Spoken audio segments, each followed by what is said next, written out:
বর্তমান বাংলাদেশের সবচেয়ে এখন আতঙ্ক হচ্ছে রাসেল ভাইপার। এটা আমাদের আগে গ্রাম্য ভাষায় চন্দ্রবোড়া, কেউ উলাবোড়াও বলতো। তা আজকের এই সাপ নিয়ে কত আতঙ্ক, কত আমাদের ভয়। সারা বাংলাদেশের মানুষ ফেসবুক, এখন আমাদের নিউজ, সব কিছুর এখন শীর্ষে হচ্ছে রাসেল ভাইপার। এই সামান্য একটা সাপের কামড়, এর অ্যান্টিভেনম বাংলাদেশে আছে, তারপরও আতঙ্কে এত মানুষ চরমভাবে পৌঁছে গিয়েছে যে এর ভয়তে মানুষ এখন দিশেহারা। কিন্তু আমি বলতে চাই, যারা বেনামাজি, যারা নামাজ পড়ে না, রাসূল করিম সাল্লাল্লাহু আলাইহি সাল্লাম বলেছেন তাদের কবরে ৯৯টা বিষধর সাপ দংশন করতে থাকবে, বিশ্ব তাদেরকে দংশন করতে থাকবে। বিশ্বনবী এটাও বলেছেন যে তাদের কবরে যে বিষধর সাপ থাকবে, ওই সাপগুলি যদি দুনিয়ায় একবার মাত্র নিঃশ্বাস ফেলে তাহলে দুনিয়ায় আর কোনো সবুজ গাছপালা জন্মাবে না। নাউজুবিল্লাহ, কত ভয়ঙ্কর! কিন্তু আমরা কত হতভাগ্য, কত নির্বোধ, আমরা কত মূর্খ যে সামান্য দুনিয়ার একটা সাপের ভয়তে আজকের আমরা আতঙ্কে দিশেহারা হয়ে গেছি। কিন্তু কবরের যে সাপ, যারা বেনামাজি, তাদেরকে দংশন করতে থাকবে কিয়ামত পর্যন্ত। আর তার বিষের তেজ এত হবে যে তারা যদি দুনিয়ায় নিঃশ্বাস ফেলে কোনো সবুজ গাছপালা জন্মাবে না। এই সাপের ভয় আমাদের অন্তরে নাই। আজকের আমরা রাসেল ভাইপার, এ নিয়ে আমরা আতঙ্কগ্রস্ত।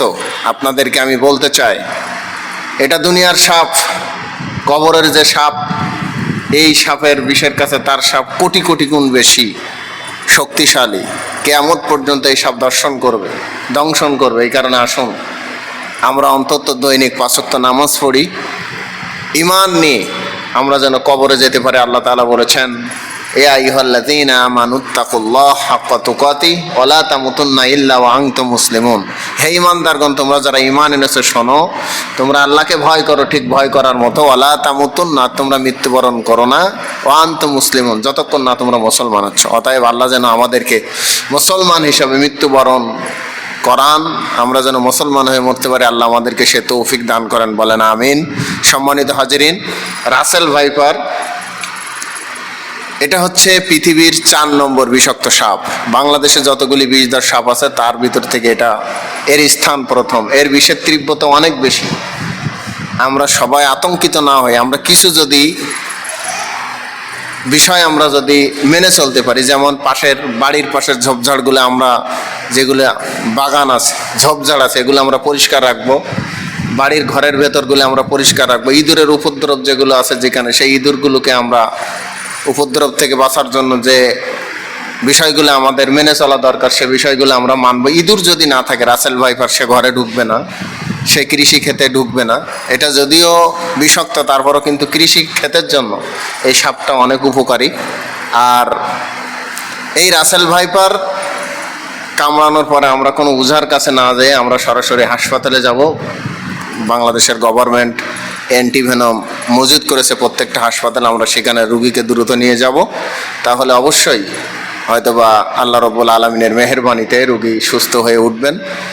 আর সাপ, বিষধর সাপ যে প্রাণীগুলি ভক্ষণ করে, বিশেষ করে বেজি, পেঁচা, গুই সাপ, এই জাতীয় যে জিনিসগুলি আছে, এগুলোকে আমরা মারব না, তাদেরকে হত্যা করব না। এগুলো হচ্ছে প্রাকৃতিক সৌন্দর্য। এগুলো আমরা যদি রক্ষা করতে পারি, অবশ্যই বিষধর সাপের সংখ্যা কমে যাবে। আর বিশ্বনবী সাল্লাল্লাহু আলাইহি সাল্লাম তিরমিজি শরীফের ৩৬০৪ নম্বর হাদিসে তিনি বলেছেন যে যদি কেউ এই দোয়াটি, আবু হুরায়রা রাদিয়াল্লাহু তাআলা আনহু হাদিসটা বর্ণনা করেছেন, তিনি বলেছেন যদি কেউ এই দোয়াটি সকালে ৩ বার, সন্ধ্যায় যদি ৩ বার পড়ে, বিষাক্ত সাপ বিশ্ব তার বিষে কোনো কিছুই করতে পারবে না। দোয়াটি হচ্ছে আউযু বিকালিমাতিল্লাহি তাম্মা মিন শাররি মা খালাক। এই দোয়াটা সকালে ৩ বার, সন্ধ্যায় ৩ বার, এটা আপনারা পড়বেন। আশা করা যায় আল্লাহ রাব্বুল আলামিন এই বিষধর সাপ থেকে আপনাকে আমাকে হেফাজত করবেন। তবে আমরা তো রাসেল ভাইপারকে ভয় পাই, কিন্তু আমরা যদি বাংলাদেশের অন্য প্রেক্ষাপটের দিকে লক্ষ্য করি, এই রাসেল ভাইপারের চাইতেও অত্যন্ত মারাত্মক আমাদের দেশের নেতাগুলি।